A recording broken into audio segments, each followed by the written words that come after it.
No wedding ring, no wife, no explanation. That's how Jovi showed up to a packed bar in Miami while fans clutched their phones, refreshing Yara's Instagram story, hoping this was a joke, but it wasn't. After years of front-facing family content, curated couple shots, and TLC-backed moments that looked too glossy to fail, the image told the story better than words could. Jovi was alone, and Yara was done. Welcome to reality sport. I'm Oliva, and if you thought this couple was ride or die, brace yourself. Hit that subscribe so you don't miss what comes next, and tell me honestly in the comments, did you see this breakup coming, or did TLC sell us the dream too well? Because the cracks weren't sudden, they were subtle, and they were creeping in for months before fans caught on. One week it was back-to-back trips without tagging each other. The next, cryptic captions that were more breakup anthem than bonding update. You didn't need to be a super sleuth to see the pattern. But then again, when the content is so polished, it's hard to tell what's real from what's performed. Yara was on the move constantly, LA for brands, Europe for shoots, home to Prague for family. Her world was expanding, while Jovi was clocking in more and more time offshore or out late on Bourbon Street. From the outside, it looked like two influencers grinding. Inside, it was full-on emotional drift. Mutual friends allegedly said they fought often but kept showing up for filming like pros. Until they didn't. And here's where it starts to spiral. According to sources close to the production team, TLC had no idea what hit them. Everything from deleted press shoots to rescheduled filming dates started stacking up. Insiders say TLC tried to push through like nothing was happening, but Yara wasn't playing along. When a scheduled family shoot in Miami completely fell apart, the crew reportedly left with more footage of slammed doors and silent stares than storylines. And that wasn't the only thing wiped. Fans spotted edited gaps in their season's footage. Moments where you'd expect the couple to be interacting, but only got solo screen time or vague voiceovers. Speculation exploded when an unlisted video link began circulating in private forums, allegedly showing a backstage argument so intense that network editors were instructed to pull the feed before it could leak. The footage, gone, the story, about to blow open. The moment where Yara looked the camera dead in the eye and said, "I'm not saying anything that's not true," but TLC never aired it. That's when fans knew something real was being buried. And it wasn't going to stay buried for long. But the lead up to that moment started way before the cameras caught on, and way before Jovi walked into that bar without a ring on his hand. For a while, the posts still looked picture perfect. Coordinated outfits, matching smiles, Yara posting tips on skincare, while Jovi dropped the occasional family photo like everything was calm behind the lens. But that's the thing about couples in trouble, they often post the hardest when they're holding on by a thread. And in this case, that thread was starting to snap. Behind those filtered glimpses of a fairytale life, two very different realities were consuming them. Yara was building something, her boutique, her lifestyle content, her growing independence. Not in a reckless way, but in a "I'm going to make sure I can stand on my own no matter what happens" way. And Jovi, he was still working rotational shifts offshore, then spending his limited time back drinking with old friends like nothing had changed since season 8. Neither of them was wrong for chasing their life paths. But they weren't chasing them together anymore. And that gap wasn't just miles apart, it was mindsets clashing. Every photo that Yara didn't tag him in raised questions. Every story without him in the background turned into a theory thread. Fans noticed, commented, dug, but she stayed tight-lipped. She'd smile, wave, change the subject. And yet, privately, those smiles were work. And the real conversations were slipping into silence or snark. According to insiders, Jovi started feeling sidelined. With Yara's brand evolving, he allegedly began throwing subtle jabs about her, trying to be famous now or acting Hollywood. Meanwhile, Yara was tired of him brushing off her ideas, of him rejecting opportunities to show up as more than the husband still living like a bachelor. A close mutual friend said the shift was slow but terrifying. Conflict wasn't loud, it was constant disappointment, missed calls, unmet expectations, mini arguments that always spiraled into old scars. She'd ask him to stay in, he'd brush it off. He'd say he was tired of being told what to do, she'd say she was tired of asking. The worst part, neither of them knew when the emotional distance became normal. And there was one moment, never shown on screen, that haunts the crew, allegedly during a filming break when Yara walked off set early. Not stormed off, walked off. Calm, no yelling, just done, left her mic live. And back at the chairs, Jovi turned to a producer and said, "Do we even have a story anymore? What happens when you're still wearing the face of a relationship that no longer fits? Eventually, the mask slips, and in the silence behind the scenes, TLC realized they weren't capturing a couple, they were documenting two people slowly giving up. And one blurry club photo was about to make sure the rest of the world saw it too. It started with one blurry phone photo. Jovi, drink in hand, sitting back at a neon-lit bar in Miami. Nothing dramatic at first glance. Until fans zoomed in and noticed what was missing, his wedding ring. Not pushed to the side, not replaced, just gone. And from that second, the internet did what it does best, zoomed, enhanced, and raised hell. The picture hit Reddit like wildfire. Within hours, fans had not only identified the bar but timestamped the clip against a live DJ set that same night. Then came the comments. Why was he there alone? Where's Yara? And why does he look so comfortable in a place he told cameras he was moving past? TLC tried to act fast. According to leaked messages reportedly from a crew group chat, the marketing team went into emergency silence mode. No comments, no statements, no reactions. But the fan base didn't need network confirmation. All they needed were receipts, and the internet was overflowing with them. TikTok sleuths dug deeper. One account posted footage from the same night, showing Jovi talking closely to an unidentified woman. No kissing, no obvious flirting, but the body language, too relaxed to be just another fan. The lighting, the positioning, the way he leaned in with a smirk, it felt intimate enough for headlines. Within 24 hours, the clip had over 500,000 views, and number single Life J started trending inside 90-day circles. And it was about more than nightlife.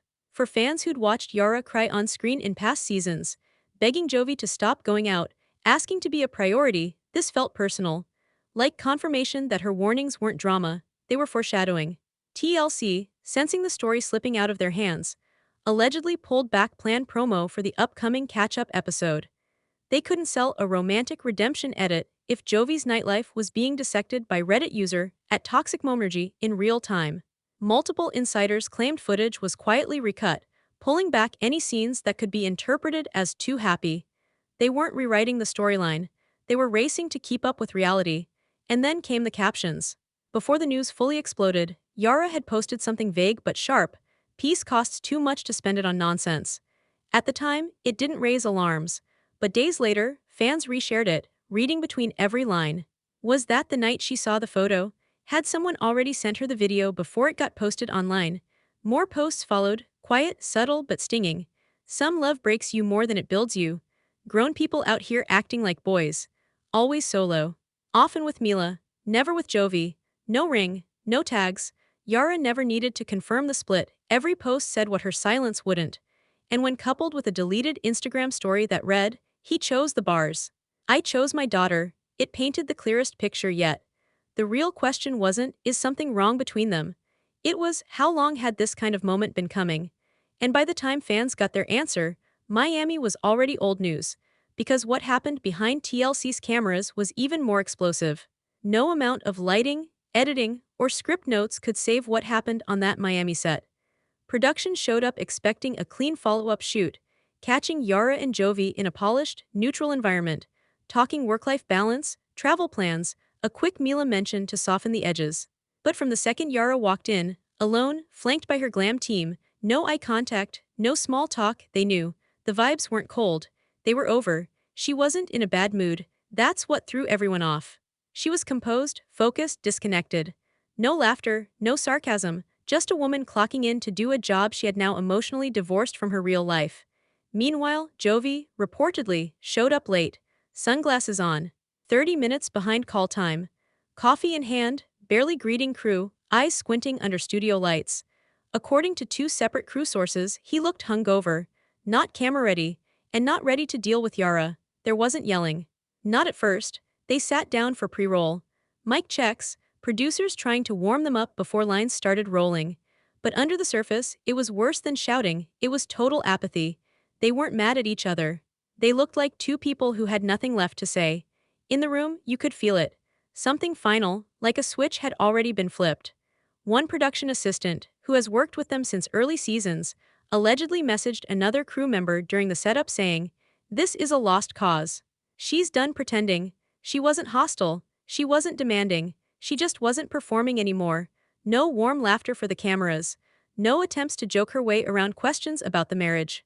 If a question touched a nerve, the look on her face made it clear, be careful how you ask. Then came the boiling point. A casual lunch break. Off the clock. Cameras paused. Crew eating in the background. Yara scrolling her phone. And Jovi, casually, almost unconsciously, said something along the lines of going out tonight if nothing runs late. It wasn't a declaration. It was a habit. Like his mind was already planning his escape hours before the shoot was over. Yara's response wasn't loud. It sliced harder. She looked up and deadpan said, "You flew here for work, not to bar hop."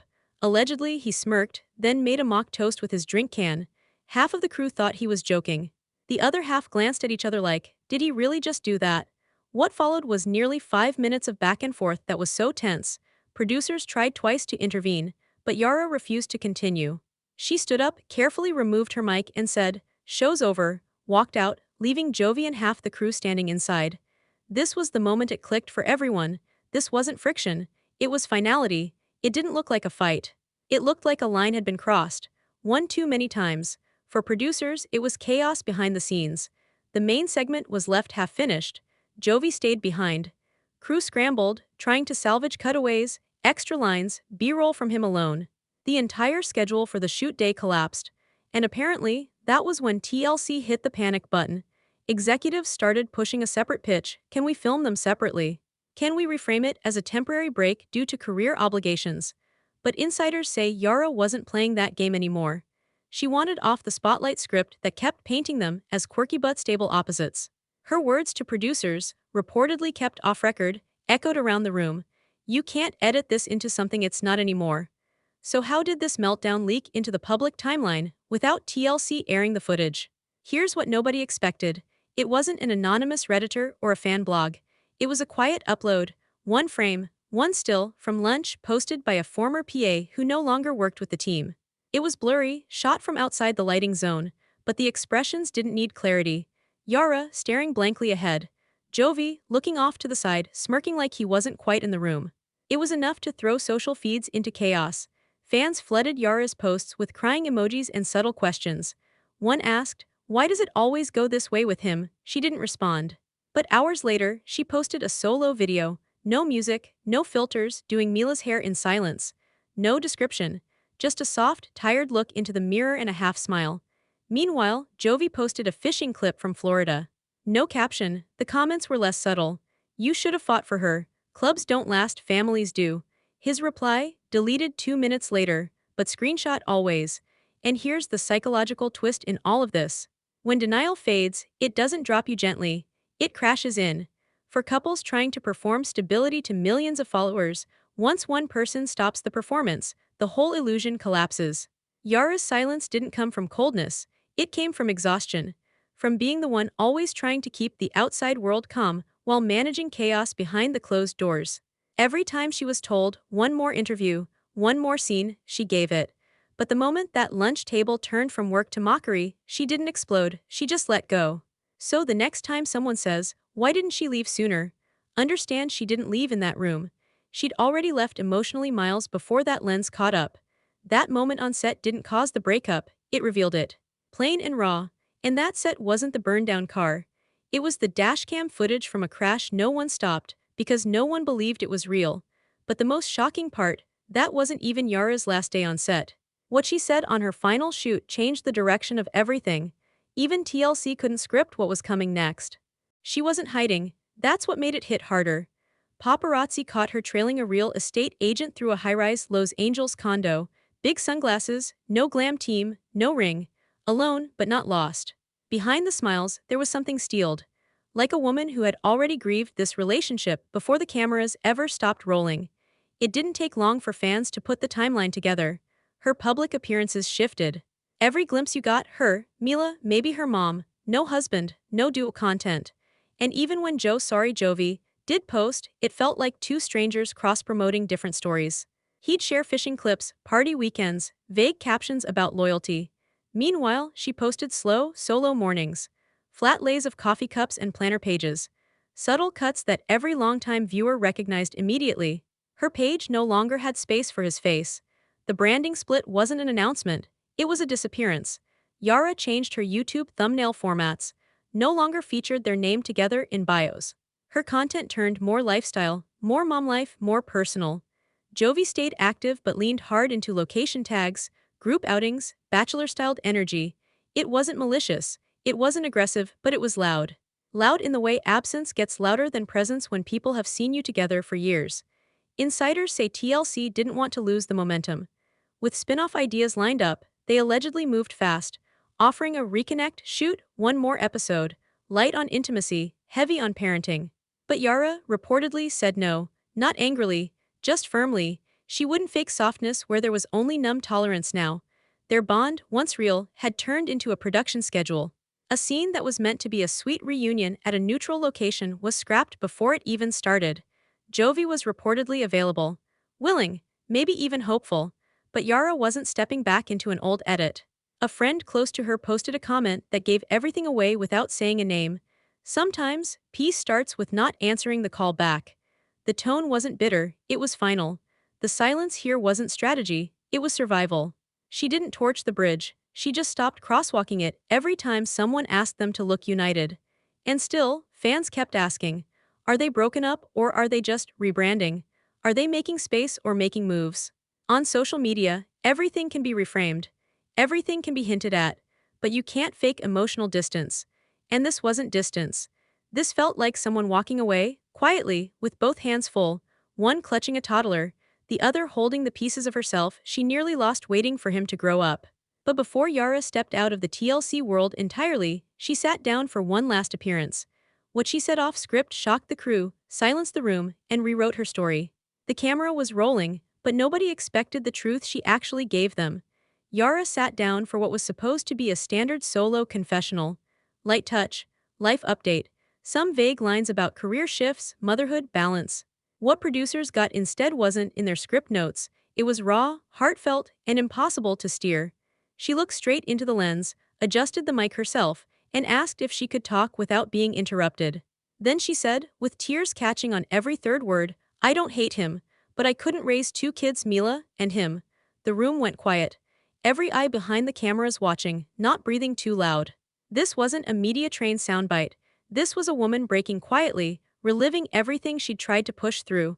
The ups, the clubs, the small humiliations that didn't go viral. She spoke about trying to keep the family whole, even when she didn't feel safe emotionally. She talked about staying up night after night, wondering if she was doing the right thing by holding on, or if the real damage was in not letting go sooner. No drama queen energy, no shade, just heartbreak delivered with surgical control. She said, he didn't cheat, not that I know, but he chose to keep hurting me in small ways. You can't build a future with someone who keeps pressing buttons they know already broke you. And then she said something that sent TLC's post-team into a spiral. I told him if he made me feel small again in public, I'd walk for good. He laughed, so I walked. Even the executive producer reportedly stood up after those takes and told the crew, this wasn't what I expected. This was real. But like always, the story has two sides, and TLC wasn't going to air one without the other. Jovi filmed his own segment. Alone. Dressed clean, hair styled down, tone steady, but this wasn't reflective Jovi. It was defensive Jovi. He didn't go full attack, but he didn't stay silent either. He said he supported Yara's goals, but felt like she became someone else once followers and attention started pouring in. Said she stopped looking at him like a partner, started prioritizing money, brands, travel. He claimed, it wasn't me choosing bars, it was her choosing cameras. That line would get quoted, clipped, and flamed across fan pages within hours of airing.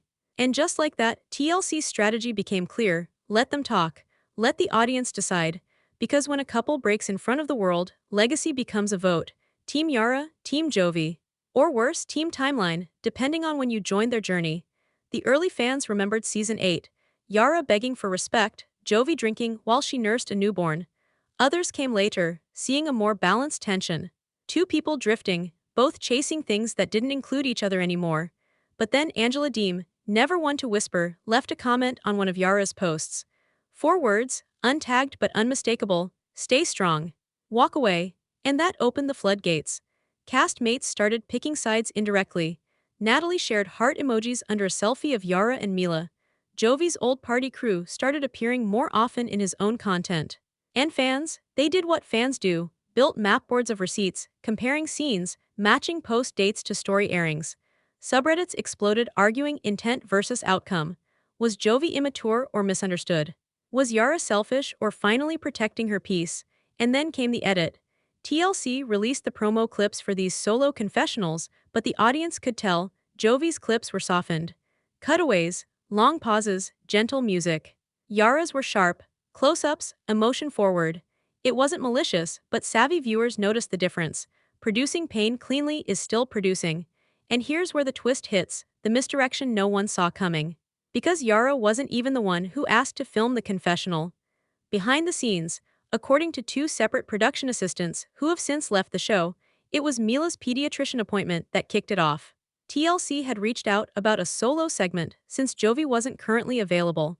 They planned to shoot light content. Instead, Yara showed up prepared to release the emotional backpack she'd been carrying for 2 years. She didn't want revenge, she wanted release. This wasn't about performance anymore. This was resignation, the quiet kind that stops begging to be understood and just decides to survive without permission. Producers thought the fans would side with Jovi. That the content pivot, the shifts, the influencer branding would create distance. But what happened was the opposite. The more she spoke clearly and calmly about needing emotional safety, the harder fans leaned toward trusting her version. And Jovi, boxed into his segment, tried to reframe himself as the steady one. But his problem? Most people already remembered how steady didn't mean supportive. A man can pay bills and still not be present. A man can show up for cameras but disappear emotionally when his partner's crying at midnight. Still, Jovi wasn't cast as a villain, just misaligned, mistimed, out of sync. And when it comes to heartbreak, that's often harder to fix. What shocked everyone, though, was what followed these two solo segments. Because without any official patch-up, no therapy arc, no redemption cut, TLC still wanted one last scene. And this one wasn't filmed together either. But it changed everything we thought came after. It aired in silence. Two separate homes, two separate routines. Jovi making a bottle, Mila laughing in the background. Yara zipping up backpacks, brushing hair. There was no narration. Just people existing, side by side only in the edit. And that's when fans realized. This wasn't love versus hate, it was love versus the weight of being unhealed, on repeat. That final scene didn't close the chapter. It left one door half open. Because right as the episode faded out, one last question remained. If Jovi really wanted her back, why did he wait until the cameras stopped rolling to say so? But what no one caught on camera yet, the next location shoot already scheduled, wasn't for them as a couple. It was meant for someone's fresh start. And that someone might not be who you expect. The internet didn't even get there first. Long before fans screenshot the footage, long before TikTok had time to label it proof, Yara already knew. A friend sent her the screenshots, messages from a woman Jovi had allegedly met in Miami. The tone wasn't flirty. It was casual, banter, inside jokes, phone numbers exchanged. But the timestamps? Late night, close enough to line up with club footage. Close enough that it didn't matter if anything physical happened or not. Because her final straw wasn't a scene. It was the fact that he still didn't get it. After everything, after promises made off camera, after boundaries set again and again, he was still choosing to cross lines he pretended not to see. Not out of malice, out of habit, out of selfishness. And by the time those messages landed in her inbox, he was already behind. According to someone close to her inner circle, she didn't scream, she didn't threaten. She sat with it quietly, made a smoothie for Mila, and said out loud in the kitchen, "This time, I mean it." Because it wasn't about loyalty, it was about respect. And respect is either real or it's weaponized.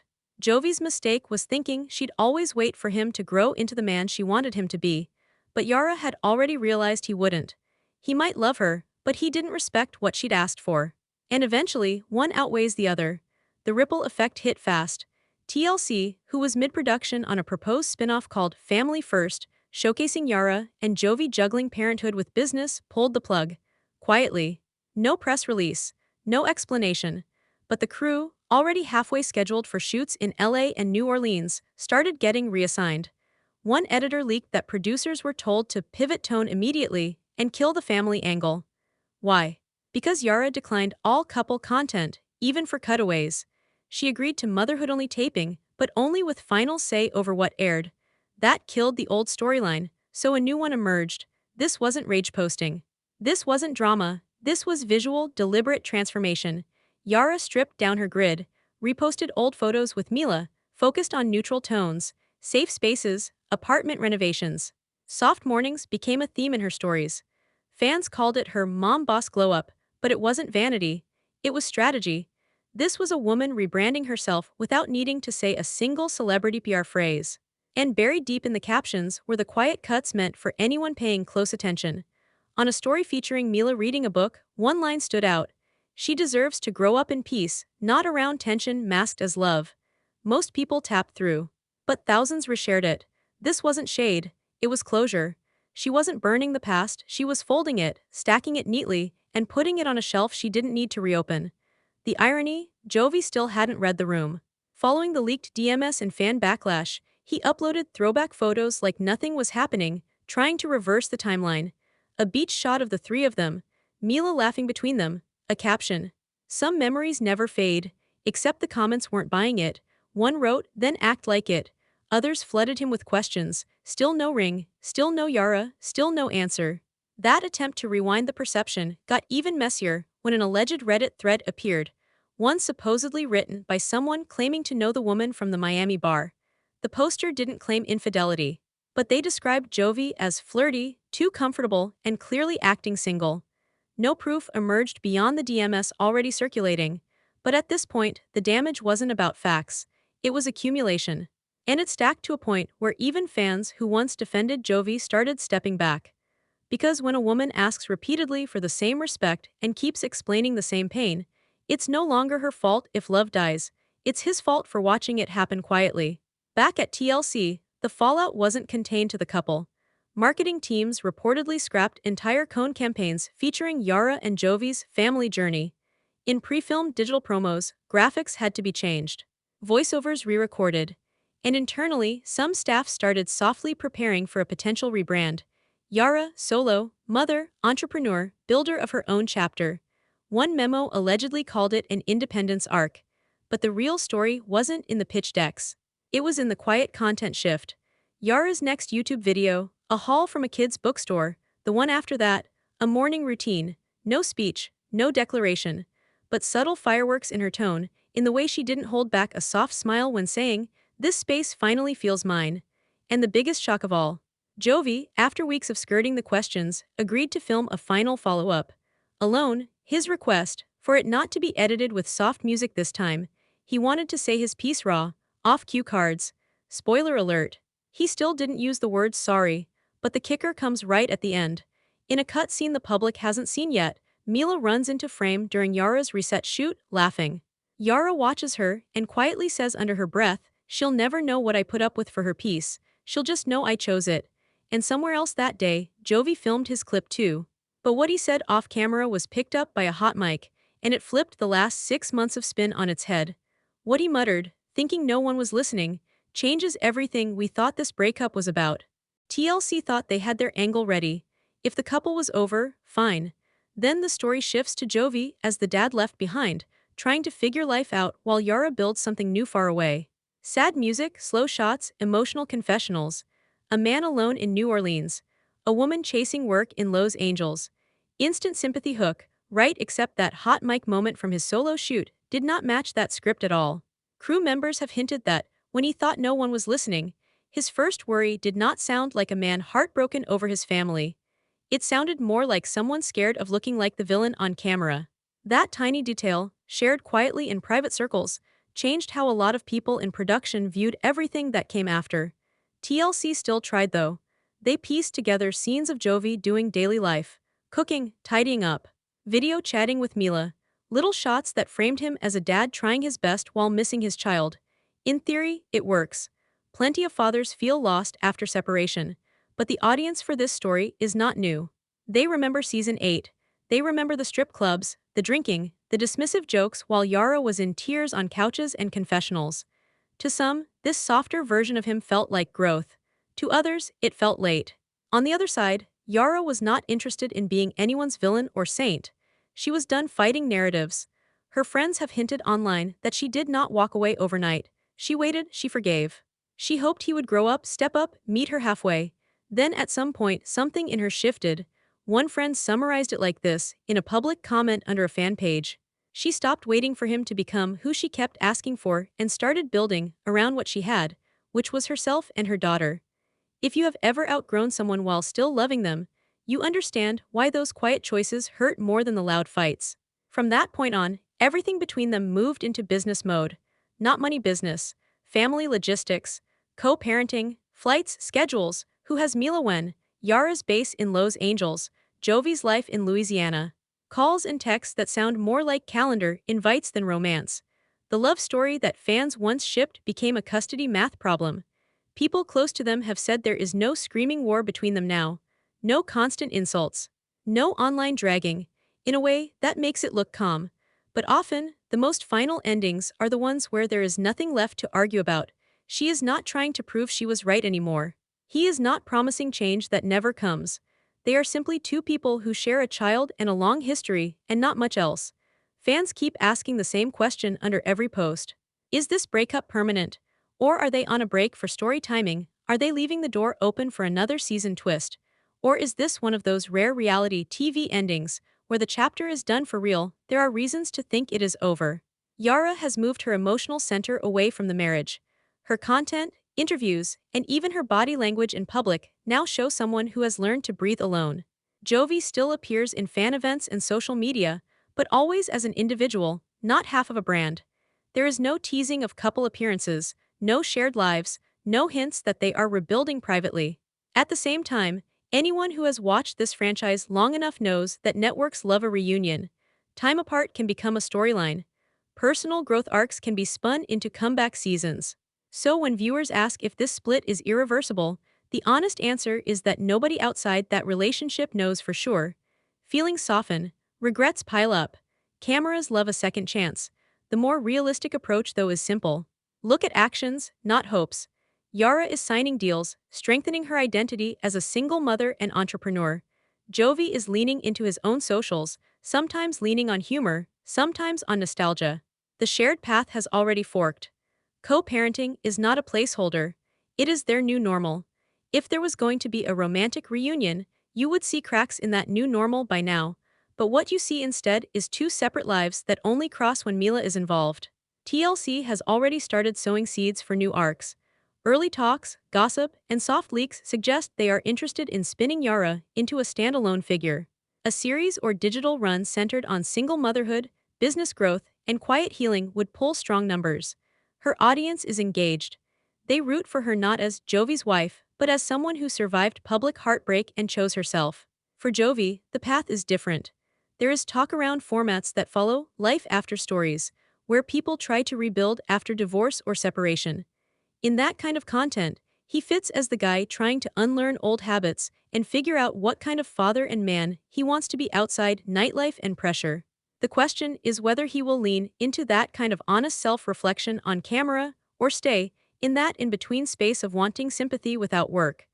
The one person who has no say in any of these contracts or edits is the one whose life is most shaped by them. Mila, she will grow up watching clips, memes, arguments, and tears that millions of strangers saw before she was old enough to read. She will see her parents at their worst and at some of their most public attempts at being better. What she will not see are all the fights that happened in the dark when cameras were off. The drain on her mother's face when she pretended everything was fine for another interview. The shame on her father's face when he realized a joke had gone too far and there was nothing funny left. There is a strange mercy in that. Children often get the edited version of their parents, the highlight reel. In this case, the edit is messier and longer, but it is still incomplete. Mila will probably not watch the show and think, "My dad never loved us." She will see a man who struggled and stumbled. She will also see a mother who chose to step away from chaos so she could raise her in calmer air. The real gut punch, for fans who invested in their arc, is understanding that sometimes the healthiest thing that can happen on a reality show is the least dramatic. No thrown drinks, no dragged-out screaming reunion. Just a woman who quietly moves into a new condo, fills the fridge, sets up a crib, and decides she is done begging for the bare minimum. And a man who has to decide if he will stay the character he has been, or finally grow into someone his daughter can look at without watching reruns of his worst choices. Every 90-day couple teaches viewers something, and with Yara and Jovi, the lesson might be this: love is not destroyed in one moment. It erodes in all the moments where respect was an option and someone chose ego instead. So, is this the final curtain or a pause while producers regroup on paper? It looks done. Emotionally, it feels done. But if you want to see how messy, circular, and addictive these stories get when people stay for the wrong reasons, wait until you hear what happened with the next couple whose breakup made this one look almost peaceful.